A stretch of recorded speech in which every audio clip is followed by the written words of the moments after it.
오늘 성경 본문 말씀은 야고보서 1장 2절에서 4절까지의 말씀입니다. 내 형제들아, 너희가 여러 가지 시험을 만나거든 온전히 기쁘게 여기라. 이는 너희 믿음의 시련이 인내를 만들어내는 줄 너희가 알미라. 인내를 온전히 이루라. 이는 너희를 온전하고 구비하여 조금도 부족함이 없게 하려 함이라. 본문 성경에서 말씀하고 있는 시험은 외부로부터 주어지는 시련을 말합니다. 우리는 살아가면서 여러 가지 많은 고난과 시련을 만나게 되고 경험하게 됩니다. 그런데 오늘 성경 말씀은 여러 가지 시련을 만나거든 온전히 기쁘게 여기라는 것입니다. 왜냐하면 믿음의 시련이 인내를 만들어내기 때문입니다. 인내는 우리를 온전하게 만드는 하나님의 수단입니다. 인내의 과정은 힘들고 어렵고 고통이 따르지만 그러나 그 고통을 참고 견디어 이겨내면 그 인내로서 결국 좋은 열매를 맺게 되기 때문입니다.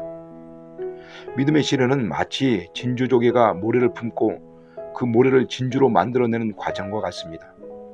깔깔한 모래알이 조개 안에 들어와 조개살에 박히게 되면 조개는 본능적으로 두 가지 중에서 한 가지를 선택해야만 합니다.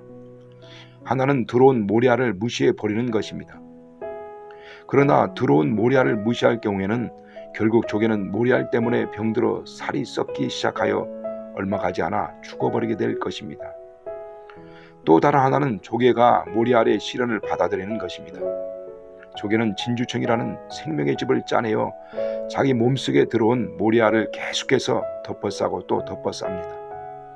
그렇게 오랜 인고의 세월을 보내면서 만들어지는 것이 바로 진주입니다. 우리 믿음의 작품은 시련을 통과하면서 인내로 더욱 성장하고 빛을 발하게 됩니다. 우리가 잘 알고 암송하며 고난 가운데 위로받는 말씀이 욥기 23장 10절 말씀입니다.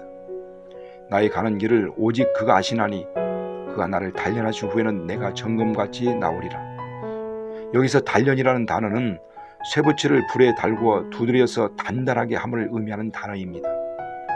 농부가 농사에 쓰는 연장을 만들 때 쓰기에 적당한 도구를 만들기 위해서는 수십 번, 수백 번 풀물불 속과 냉수를 오가면서 만들어지는 것이 연장입니다. 별 볼 일 없는 연장들을 만드는데도 그냥 되는 것이 없습니다. 어떤 유명한 작품이 완성되기까지 그 작가가 흘리는 땀과 눈물은 이루 말할 수 없습니다. 우리 신앙인들의 믿음의 성장도 그냥 이루어지는 것이 하나도 없습니다. 이와 같이 우리가 시련을 기쁘게 여기는 것은 시련이 인내를 만들어 우리의 믿음을 견고하고 확실하게 다져주기 때문에 기쁨이 되는 것입니다.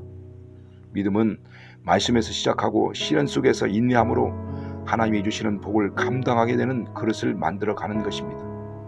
인내를 통해 우리는 성숙해지고 모든 일에 구비된 사람이 됩니다. 하나님께서 값지게 여기시는 것은 인내하는 믿음입니다. 약속한 말씀을 기다리며 참고 견디는 가운데 흔들림 없이 끝까지 믿음으로 반응하며 나아갈 때 모든 부분에서 완비된 상태가 된다는 것입니다. 그 시련 가운데서 우리는 성장하고 강해집니다. 하나님께 귀하게 쓰임받는 모든 사람들은 믿음의 시련을 통해서 신앙의 진보가 있었고 극한 고통을 통해서 풍성한 신앙의 열매를 맺었습니다. 오늘 개혁에 함께하는 저와 여러분도 믿음의 시련을 인내로 승화시켜 온전하고 구비하여 조금도 부족함이 없는 완성된 신앙이 되기를 소원합니다. 기도합니다. 하나님 아버지, 오늘날 우리가 살아가면서 겪게 되는 믿음의 시련을 인내로 이겨내게 하시고 하나님이 바라시는 믿음의 성숙을 이루어 하나님을 기쁘시게 하는 진주 같은 일꾼이 되게 하여 주시옵소서. 예수 이름으로 기도합니다.